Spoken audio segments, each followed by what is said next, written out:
Hello class 11 students, I hope you all are doing good.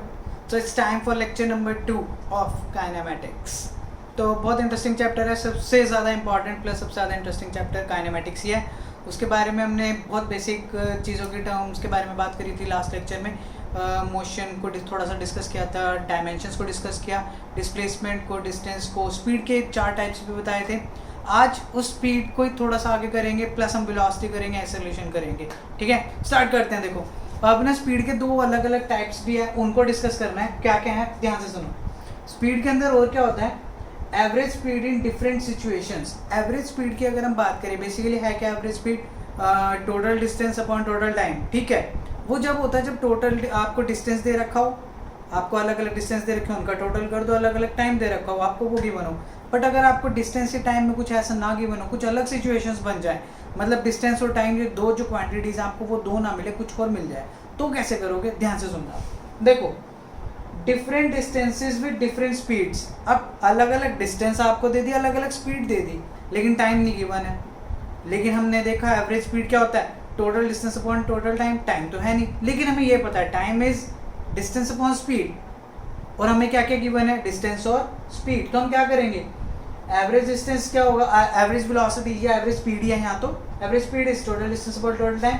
Total distance मैंने लिख दिया ऐसे करके, टोटल टाइम भी लिख दिया, लेकिन हमारे को डिस्टेंसेस तो गिवन है, क्या हमें टाइम गिवन है? No, but time can be written in the form of distance upon speed. तो मैंने क्या लिख दिया, distance upon speed, distance upon speed, distance upon speed. तो ये चीज़ याद रखनी है आप लोगों को, कहीं घूम मत जाना कि यार हमारे को टाइम तो गिवन नहीं, आप कैसे करेंगे। कर लेंगे, बहुत इजीली कर लेंगे, क्योंकि हमारे को ये पता है टाइम को डिस्टेंस अपॉन स्पीड लिख सकते हैं। बट अगर एक और केस आता है इसका, कौन सा केस, स्पेशल केस बोलते हैं उसे, अगर जो आपको डिस्टेंसेस गिवन है वो इक्वल डिस्टेंसेस हो।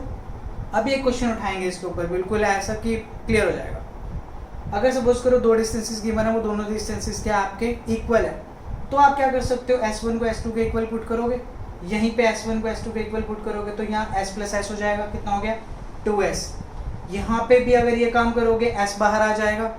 ये चीज़ तो आपको क्लियर हो जानी चाहिए, क्योंकि S अपॉन V1 बनेगा प्लस S अपॉन V2 बनेगा, तो वो S बाहर आ गया, S से S क्या हुआ कैंसिल, नीचे क्या बचेगा 1 upon V1 plus 1 upon V2।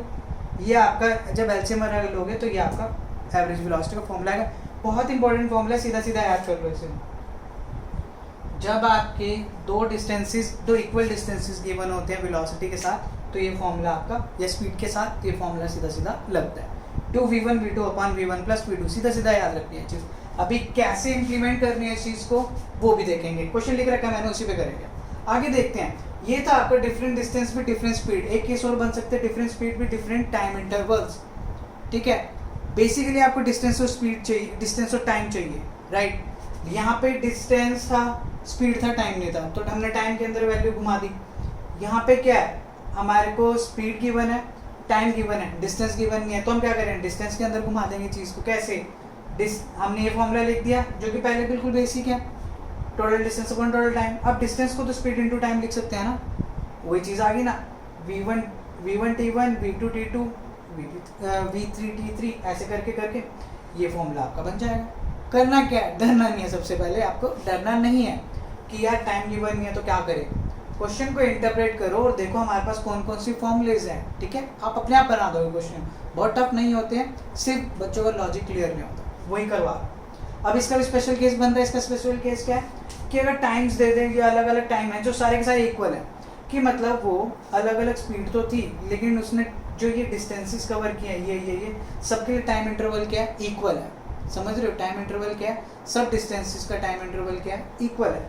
तो एक सिंपल केस बनाए, सबको मैंने t के इक्वल मान लिया, नीचे t1 plus t plus t plus t plus t plus t, ऐसे करते रहोगे तो कितने नंबर t आ जाएंगे, nt। क्या बन जाएगा वो, nt। ऐसी ऊपर भी v1 t plus v2 t plus v3 ऐसे बनता रहेगा, तो t क्या आ गया आपका, बाहर आ गया, t से t क्या हुआ, कैंसर। तो क्या आ गया, total sum of speed upon number of speed. ये तो एवरेज का फॉर्मूला ही नहीं होता क्या, sum of speed, sum of terms upon number of terms. तो सीधा सीधा आपका कहानी खत्म, टाइम का कोई रोल ही नहीं है। समझ रहे हो, टाइम का कोई रोल बना ही नहीं अगर ये स्पेशल केस आता है तो, अदरवाइज तो है।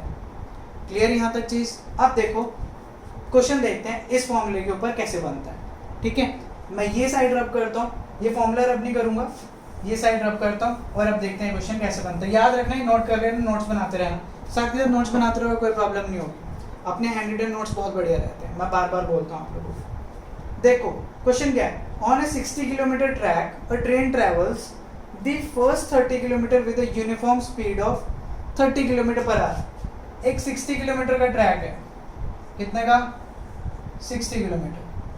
वो कह रहा है ट्रेन है ए पॉइंट से स्टार्ट हुई, एक पॉइंट से स्टार्ट तो ऑब्वियसली होगी, तो उसने कहा वो पहले 30 किलोमीटर कितनी स्पीड से कवर कर रही है, 30 किलोमीटर पर आवर से कर रही है।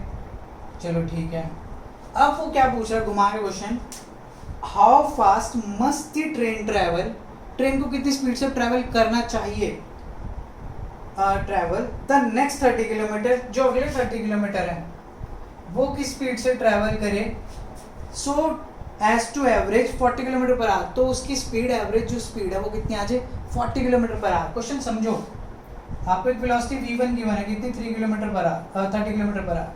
एक आपको एवरेज वेलोसिटी गिवन है, कितनी, 40 किलोमीटर पर आवर। आपको ये बताना है इस सेक्शन में, अगर ये आपका v1 है, आपको v एवरेज गिवन है, आपको ये बताना है तो उसे v2 कितनी स्पीड होनी चाहिए, उसकी v2 कितनी होगी, ताकि ये टोटल का एवरेज कितना बन जाए, 40। तो बेसिकली आपको क्या निकालना है, v2 की जो सेकंड हाफ है, जो लास्ट 30 किलोमीटर है आपके, उसमें उसकी स्पीड कितनी होगी, ताकि टोटल एवरेज कितना बन जाए, 40। अब क्वेश्चन किस टाइप का बना, उसी टाइप का जो हमने अभी पहले सिचुएशन करी है, क्या, जब आपके डिस्टेंसेस इक्वल होंगे, s1 = x2, यहाँ से अगर आपने क्रैक करी ये चीज़ तो क्वेश्चन खत्म है, बचेगा क्या, फॉर्मूला सीधा लगाएंगे। हमें कैसे पता लगा s1 s2 के इक्वल है, क्योंकि ये 30 है, ये भी 30 है, समझ रहे हो। आ गया वही केस, आपको दिख गया दोनों डिस्टेंसेस इक्वल है, बस अब आपको किस चीज़ से कोई लेना देना है नहीं, आपको लगाना है formula v average = 2v1 v2/v1 + v2।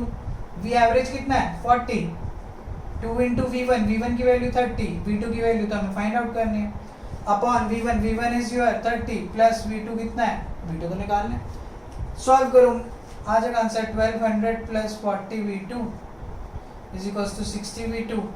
Solve करो, 1200 उधर जाएगा 20 v2, तो आपकी यहाँ से v2 की वैल्यू कितनी आ जाएगी, 1200/20, तो कितनी आ जाएगी, 60 किलोमीटर पर आवर। तो अगर आपको एवरेज 40 किलोमीटर पर आवर करना है तो सेकंड पार्ट में आपकी स्पीड कितनी होनी चाहिए, 60 किलोमीटर पर आवर। हो गया लॉजिक क्लियर, कैसे क्वेश्चन आइडेंटिफाई करेंगे, मतलब किस तरीके से आइडेंटिफाई करेंगे, वो फॉर्मूला आपका लगता है। आसान है चीज़, बहुत ईजी है। चलो रब करते हैं, अब बढ़ते हैं आगे। आज बात करेंगे वेलोसिटी की। वेलोसिटी बहुत ईजी है, स्पीड के 4 केस करे थे, वैसे वेलोसिटी के 4 केस करने हैं, बस ज़्यादा कुछ नहीं। वेलोसिटीज, अगर मैं वेलोसिटी की बात करता हूँ फटाफट से, वेलोसिटी बेसिकली है क्या, displacement upon time, displacement upon time, ये तो हमें पता है। Velocity is a vector quantity, पहले भी बता रखा मैंने आप लोगों को, velocity is a vector quantity, means it has both magnitude and direction. आगे देखते हैं, अब इसकी टाइप्स होते हैं वेलोसिटी के, अलग अलग type. First type is uniform velocity, uniform velocity, जब आपकी बॉडी इक्वल डिस्प्लेसमेंट्स करे, equal displacements in equal time interval, in equal time intervals, तो उस टाइम पे जो उसकी वेलोसिटी होती है वो क्या होती है, यूनिफॉर्म वेलोसिटी। और डायरेक्शन चेंज नहीं होनी चाहिए, ये चीज़ आपको याद रखनी है, डायरेक्शन चेंज ना हो। सेकंड क्या होती है आपकी, वेरिएबल वेलोसिटी, वेरिएबल और नॉन यूनिफॉर्म वेलोसिटी। याद रखना ये चीज़ बहुत काम आती है, यूनिफॉर्म नॉन यूनिफॉर्म, याद रखना इसमें डायरेक्शन चेंज नहीं हो रही है और इक्वल टाइम इंटरवल में इक्वल डिस्प्लेसमेंट्स हो रही है। इसमें क्या होता है, डायरेक्शन में चेंज, डायरेक्शन चेंज होगी या तो डायरेक्शन में चेंज, ठीक है, या unequal displacements in equal interval of time, unequal displacements in equal interval of time, in equal intervals of time. And writing हाँ गंदी है, लेकिन आप लोगों को समझ आ जाएगी, और जो मैं बोल रहा हूँ वो ध्यान से सुनोगे तो कोई प्रॉब्लम नहीं होगी। चलो नेक्स्ट करते हैं। बहुत आसान सी थी है। तो अब आती है बढ़िया वाली एवरेज वेलोसिटी। एवरेज वेलोसिटी, देखो एवरेज वेलोसिटी का सीधा सीधा फॉर्मूला लगाना है आपको, v average is equals to x2 minus x1 upon t2 minus t1। अब इसका क्या मतलब है, सपोज करो कोई टाइम t1 है, उस टाइम पे बॉडी की जो डिस्प्लेसमेंट हुई है वो x1 है, ठीक है। उसके बाद आगे कुछ टाइम हुआ तो मैंने जो आगे बढ़ के टाइम हो गया वो मान लिया मैंने t2। सपोज करो t1 आपका कुछ भी है 10 सेकेंड ही लगा लो, t2 आपका है 20 सेकेंड लगा लो, ठीक है। t2 से कुछ और याद आता है, चलो आप लोगों को वैसे पता मैं किस चीज़ की बात कर रहा हूँ, छोड़ो। अब t1 is equal to 10 second and t2 is equal to 20 second. अब इस टाइम पे जो डिस्प्लेसमेंट होगी मैंने उसे मान लिया x1, इसे मान लिया मैंने x2। अगर आपको एवरेज निकालना है तो आपको क्या करना पड़ता है, total displacement upon total time. Total time तो क्या होगा, final minus initial, total displacement obviously हमें पता है डिस्प्लेसमेंट कैसे निकालते हैं, फाइनल माइनस इनिशियल, तो final minus initial. So this is the formula for average velocity. याद रखोगे, बहुत बेसिक है। बाकी एवरेज के जो अलग अलग केसेस होते हैं जो स्पीड के लिए अप्लाई होते हैं, वेलोसिटी पे भी लगा सकते हो सीधा सीधा, ठीक है। डायरेक्शन के बारे में ना बोला हुआ हो तो। आगे अगर हम बात करते हैं, this was your 60 kilometre per hour. चलो next one is instantaneous velocity. Important है इंस्टेंटेनियस वेलोसिटी, थोड़ा सा ध्यान से समझना। इंस्टेंटेनियस मतलब एक पर्टिकुलर टाइम पे, एक उसी सेकंड पे। फॉर एग्जांपल आप खड़े हो किसी जगह पे, रोड पे खड़े हो, एक्टिवा जा रही है, आपने पहले ऐसे देखा, एक्टिवा इधर से आई या इधर से आई, सपोज करो आपने इधर देखा, तो उस पर्टिकुलर टाइम पे उसकी क्या वेलोसिटी है उस पर्टिकुलर टाइम पे। फिर आपने चाहे मुंह उधर कर लिया, जिस टाइम पे आपने उसे ऑब्जर्व किया उस टाइम पे एग्जैक्ट उस पर्टिकुलर सेकंड पे जो वेलोसिटी होती है उसे बोलते हैं instantaneous velocity. Instantaneous instant word से बना है, इंस्टेंट मतलब उस पर्टिकुलर पॉइंट पे, at that particular instant of time, ठीक है। ये चीज़ आपको याद रखनी है, दैट इज इंस्टेंटेनियस वेलोसिटी। उस पर हिंदी में बोले उस क्षण में, वो पर्टिकुलर क्षण बोलते हैं उस चीज़ को, वो एक मोमेंट, बस याद रखोगे। दैट इज इंस्टेंटेनियस वेलोसिटी मतलब उस टाइम पे ऑब्वियसली जो एक पर्टिकुलर सेकंड की मैं बात कर रहा हूँ, सेकंड से भी छोटी चीज़ की बात कर रहा हूँ, तो उस टाइम पे डिस्प्लेसमेंट भी बहुत कम हुई होगी ऑब्वियसली। जब आपने एक चीज़ को देखी वो कितना ही मूव करेगी उतने सेकंड में, एक सेकंड की भी बात नहीं कर रहा है मैं, सेकंड से भी छोटे की बात कर रहा हूँ। हो भी सकता है सेकंड हो जाए, बट स्टिल टाइम बहुत कम है, तो ऑब्वियसली डिस्प्लेसमेंट भी आपकी कम होगी और उस टाइम पे वेलोसिटी हम निकाल लेते हैं। फॉर्मूला किस तरीके से एप्लीकेबल है इसका, v इज इक्वल्स टू, जब आपको लगाना पड़ता है, अब हमारे को पता है ये एक फॉर्मूला है del x upon del t with limit, अभी समझाता हूँ क्या है, घबराना नहीं है, डेल t टेंड्स टू 0। चलो बड़ा बड़ा लिखते हैं इसे थोड़ा सा, v is equals to del x upon del t, और यहाँ लिमिट LIM से लिखते हैं इसे, डेल t टेंड्स टू 0। और जब इसे आप अप्लाई करोगे लिमिट को तो वो बन जाता है dx बाय dt। बताता हूँ क्या है, देखो delta x upon delta t मतलब स्मॉल डिस्प्लेसमेंट, थोड़ी सी displacement upon small time, right. हम पर्टिकुलर इंस्टेंट की बात करें, ऑब्वियसली डिस्प्लेसमेंट बहुत कम होती है, उस एक सेकंड में कितनी हो जाएगी, एग्जांपल ले रहा हूँ सिर्फ एक सेकंड, पर्टिकुलर मोमेंट में कितनी हो जाएगी, तो delta x small displacement upon small time.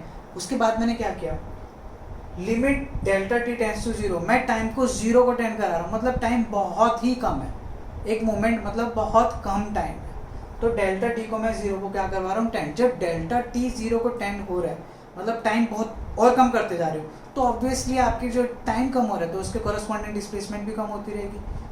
Clear है ये चीज़, अगर आप टाइम कम है तो डिस्प्लेसमेंट भी तो कम होगी ना, टाइम ज़्यादा तो ऑब्वियसली टाइम ज़्यादा मिल रहा है बॉडी को मूव करने का, तो वो ज़्यादा आपकी डिस्प्लेसमेंट कवर करेगी, लेकिन आप टाइम कम करते जा रहे हो तो डिस्प्लेसमेंट भी कम होती जाएगी कॉरस्पॉन्डिंग। तो ये dx बाई dt क्या होता है, del x by del t मतलब small displacement upon small time, लेकिन आपने जब डेल t को 0 को टेंड करा दिया तो आपने उस स्मॉल टाइम को वेरी स्मॉल टाइम बना दिया। याद रखोगे, डेल t को जब आपने लिमिट लगा दी del t tends to 0, you are making that small time a very small time, small को वेरी स्मॉल कर दिया। अगर डेल्टा t आपका सपोज करो 0.5 था तो आपका dt अब 0.05 हो गया, आपने बहुत छोटा कर दिया उसे, तो अगर उसके कॉरस्पॉन्डिंग आपके डेल एक्स सपोज करो अगर 2 मीटर भी थी तो ये अब 0.2 मीटर हो जाएगी। जस्ट एक मैंने केस लिया है, ये नहीं है कि हर बार वो 10 से डिवाइड होगा, ऐसा कुछ नहीं है, जस्ट एक केस लिया है, कम करना है। समझ रहे हो ये चीज़? तो ये dx/dt उस चीज़ को डिनोट करता है कि इस पर्टिकुलर इंस्टेंट पे कितनी डिस्प्लेसमेंट हुई या अपॉन में कितना टाइम है। That is your instantaneous velocity. याद रखो कि टाइम को बहुत छोटा करना पड़ेगा तो डिस्प्लेसमेंट भी छोटी होगी। तो ये आपके आते हैं उस टाइम पे instantaneous velocity, right. So I hope आप लोगों को ये चीज़ क्लियर होगी। आगे बढ़ते हैं। अब दो टाइप के देखो मोशन भी होते हैं, उन्हें भी फटाफट वर्बली डिस्कस कर लेता हूँ मैं। ईजी है वो चीज़। देखो एक होता है यूनिफॉर्म मोशन, एक होता है non uniform motion. Uniform motion means जब आपकी कोई बॉडी इक्वल डिस्प्लेसमेंट्स कवर कर रही है इक्वल टाइम इंटरवल में, और बॉडी एक स्ट्रेट डायरेक्शन में भी, मतलब डायरेक्शन चेंज नहीं कर रही है, that is your uniform motion. याद रखोगे, इक्वल डिस्प्लेसमेंट या equal distance in equal time, तो और डायरेक्शन भी उसकी चेंज नहीं हो रही है, दैट इज यूनिफॉर्म मोशन। वही नॉन यूनिफॉर्म मतलब वेरिएबल डिस्प्लेसमेंट्स या वेरिएबल डिस्टेंसेज इन वेरिएबल टाइम, और वो डायरेक्शन भी चेंज आपकी कर सकती है। अब इसके अगर मैं एग्जांपल लूँ कैसे ये चीज़ वर्क करती है, सपोज करो एक ट्रेन जा रही है, ट्रेन 60 किलोमीटर की स्पीड से बड़ी देर तक चल रही है, अलग अलग डिस्टेंस अब अलग अलग टाइम पे कवर कर रही है, बट मतलब अलग अलग भी कैसे कहूँ मैं, अगर वो 60 से कांस्टेंट जा रही है, 60 की स्पीड से 60 किलोमीटर पर आवर से, तो आप देखोगे वो इक्वल डिस्टेंसेस कवर कर रही होगी इक्वल टाइम में। जब वेलोसिटी सेम है तो डिस्प्लेसमेंट और टाइम भी तो सेम होगा, और ट्रेन जा भी सेम डायरेक्शन में रही है, नहीं हो रही चेंज, समझ रहे हो। वहीं अगर मैं घर से निकलता हूँ अपनी बाइक लेके, राइट, तो मैं अपनी मेरी वेलोसिटी चेंज होगी। अब मेरी वेलोसिटी चेंज होने का मतलब क्या है, मैं अलग अलग टाइम पे अलग अलग डिस्प्लेसमेंट कर रहा हूँ। स्टार्टिंग में मेरी डिस्प्लेसमेंट कम होगी, टाइम ज़्यादा होगा, स्टार्टिंग में टाइम ज़्यादा लगता है, डिस्प्लेसमेंट कम। फिर जैसे मेरी स्पीड बढ़ेगी तो क्या होगा, मेरी डिस्प्लेसमेंट ज़्यादा होगी, टाइम कम हो जाएगा, मेरी डायरेक्शन भी चेंज हो रही है, तो उसे बोलते हैं non uniform. Non uniform means जो कि बिल्कुल रैंडम है, कभी डिस्प्लेसमेंट ज़्यादा है, टाइम कम है, कभी टाइम ज़्यादा है, कभी डिस्प्लेसमेंट कम है, कभी डायरेक्शन कुछ और है, that is non uniform motion. ये चीज़ आपको याद रखनी होगी। यूनिफॉर्म वैसे नाम से ही पता लग रहा है आपको, एक मतलब एक पर्टिकुलर फॉर्मेट को, पैटर्न को वो फॉलो कर रहा है, नॉन यूनिफॉर्म नहीं करता। अगर मैं बात करता हूँ आगे, सो आपको यूनिफॉर्म नॉन यूनिफॉर्म क्लियर हो गया। इसके बाद बात आती है आपकी एक्सेलरेशन की। एक्सेलरेशन बहुत आसान है, बहुत इजी सा एक्सेलरेशन। एक्सेलरेशन के अंदर क्या है, देखो एक्सेलरेशन है क्या, बेसिकली वेलोसिटी अपॉन टाइम कह सकते हो आप, वेलोसिटी अपॉन या rate of change of velocity. Bike, Activa, कुछ भी हो, जब एक्सेलरेट करते हो उसे बोलते हैं एक्सेलरेटर। या कार के पता होगा, कार में ABC होता है, एक्सेलरेटर, ब्रेक एंड क्लच। तो एक्सेलरेटर क्या वर्क करता है, आपकी वेलोसिटी को बढ़ाता है। क्या करता है, वेलोसिटी। एक्सेलरेटर क्यों बोलते हैं, हम एक्सेलरेट कर रहे हैं चीज़ को। किसी चीज़ को एक्सेलरेट करने का मतलब होता है आप उसकी वेलोसिटी को इंक्रीज कर दो। सो वेलोसिटी इंक्रीज किसके साथ हो रही है, टाइम के साथ। तो rate of change of velocity से बोलते हैं rate of change of velocity. जहाँ भी नीचे टाइम दिख जाए आपको बोलना रेट ऑफ चेंज ऑफ किसका, जो भी टर्म ऊपर होगी, rate of change of velocity. ये क्या हो गया, rate of change of displacement. याद रखोगे इतनी चीज, जहाँ भी नीचे टाइम आ जाए रेट ऑफ चेंज ऑफ तो सीधा सीधा लिख दो। उसके बाद जो भी क्वांटिटी के साथ आया, rate of change of displacement, rate of change of velocity. Clear है ये चीज, वेलोसिटी टाइम के साथ चेंज हो रही है। अब वेक्टर क्वांटिटी ऑब्वियसली वेलोसिटी की डायरेक्शन पे इसकी डायरेक्शन मैटर करती है। अगर मैं इसके टाइप की बात करता हूँ, इसकी टाइप यूनिफॉर्म एक्सेलरेशन, बहुत सिंपल है। यूनिफॉर्म एक्सेलरेशन, एक्सेलरेशन डिपेंड किस पे कर रही है, वेलोसिटी एंड टाइम पे। जैसे आपकी वेलोसिटी किस पे डिपेंड कर रही थी, इक्वल डिस्प्लेसमेंट एंड टाइम पे, ठीक है। तो मैंने क्या लिखा यूनिफॉर्म वेलोसिटी में, equal displacements in equal time intervals, ठीक है। Equal displacement, equal time interval. यहाँ पे क्या लिखूंगा, equal velocities in equal time intervals. तो लिख लो equal velocities in equal time intervals,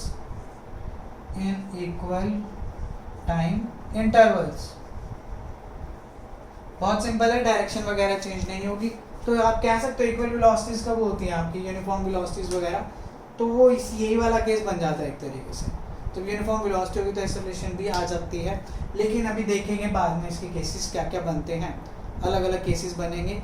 तो अभी आप ये मत समझना यूनिफॉर्म वेलोसिटी तो एक्सेलरेशन यूनिफॉर्म है, डिफरेंस होता है काफ़ी, तो वो देखेंगे हमारे। तो अभी आप याद रखोगे equal velocities in equal time intervals. आगे डायरेक्शन वगैरह भी देख लेना, इसके अंदर अभी करेंगे डिस्कस। वेरिएबल और नॉन यूनिफॉर्म वेलोसिटी, ऐसी variable non uniform acceleration, variable और नॉन यूनिफॉर्म, ये भी बहुत सिंपल है। क्या है इसके अंदर? कुछ भी नहीं। वेरिएबल नॉन यूनिफॉर्म एक्सेलरेशन मतलब कभी आप रेस ज़्यादा कर रहे हो, कभी रेस कम कर रहे हो, कभी ब्रेक मार रहे हो, कभी कुछ कर रहे हो, तो क्या कह सकते हो आप? Unequal velocities in equal time intervals, unequal velocities in equal time intervals, in equal time intervals. तो ये क्या होती है आपकी वेरिएबल और नॉन यूनिफॉर्म एक्सेलरेशन। बहुत सिंपल है यार ये तो। आगे एवरेज, एवरेज बिल्कुल सेम तरीके से निकालनी है हमारे को। एवरेज एक्सेलरेशन कुछ भी नहीं है इसके अंदर भी,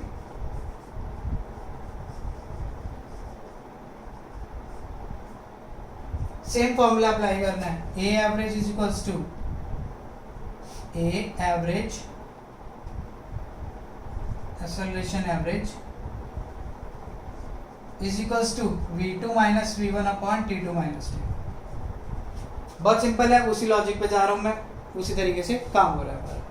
ठीक है, यहाँ तक तो कोई प्रॉब्लम आप लोगों को नहीं होनी चाहिए। आगे बात करते हैं। Last one is instantaneous acceleration, instantaneous acceleration.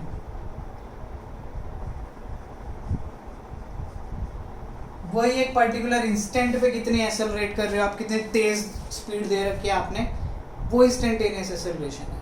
बहुत सिंपल है, फॉर्मूला बिल्कुल सेम तरीके से लगेगा। A is equals to limit del T tends to 0 del V by del T D V by D T. बहुत स्मॉल वैल्यू आती है इसकी, याद रखना। यूनिट्स पता है ना इसकी, मीटर पर सेकंड स्क्वायर हो जाएगी ये, और ये आपकी इसकी यूनिट कितनी होगी? मीटर पर सेकंड। आई थिंक ये ज़्यादा बताने की ज़रूरत मुझे है नहीं। सो ये इंस्टेंटेनियस एक्सेलरेशन एक पर्टिकुलर टाइम पे कितनी एक्सेलरेशन होती है। और एक्सेलरेशन के साथ, एक्सेलरेशन मतलब वेलोसिटी को बढ़ाना, क्या हर बार वेलोसिटी बढ़ती है? नो, वेलोसिटी कम भी तो होती है। तो उसको केस को क्या बोलते हैं? डिसेलरेशन या रिटार्डेशन। क्या बोलते हैं उस केस को? डिसेलरेशन या रिटार्डेशन। रब कर दूं, ले लो स्क्रीनशॉट, ले लिया, पॉज करके भी कर सकते हो। अब आती है बात रिटार्डेशन की। रिटार्डेशन